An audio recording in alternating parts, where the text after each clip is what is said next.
chiamata, è molto importante per noi.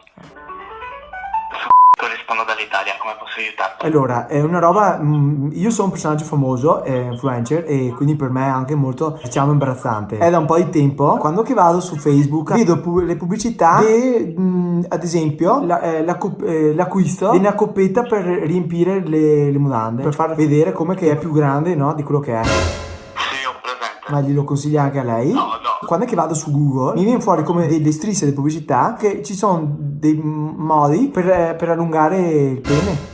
Sì. Il mio amico l'altro giorno è diventato papà e praticamente lui gli viene fuori sempre di comprare passeggini. Sì. Perché a me mi viene fuori allungamento pene, vuol dire che qualcuno pensa che io ho bisogno di queste robe qua. Per quanto ne so io, quando si fanno delle ricerche su Google, avendo l'account collegato a Facebook, No, io non ho mai guardato quelle robe là. Stai attento, ho fatto una foto mia intima. Era un Fredo Boia, un Fredo Becco. Quando è freddo anche il tuo è più piccolo. Sì.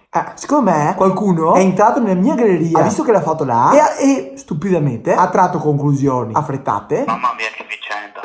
È drammatica, per amor di Dio. 2-3 centimetri in più fa sempre comodo, ma non che abbia bisogno. No, ma magari è una pura casualità. Ma non c'è nessuno là che ha voglia di vedere di vederlo. Direi di no, in un ambiente lavorativo penso proprio di no. Beh, ma non è lavoro questo? Voi non tutelate? Qua si parla di diffamazione. E cosa vorrei che facessi una volta? Tu, che dopo che sei nell'ambiente, che dici, no, questo ragazzo non ha bisogno di che robe là, perché io so per certo, il mio pene è rispettoso. Perché se faccio una foto che quando che vengo fuori dalla sauna col caldo, e là mi arriva la pubblicità, allora devi scurtarlo, devi farlo più piccolo sicuro.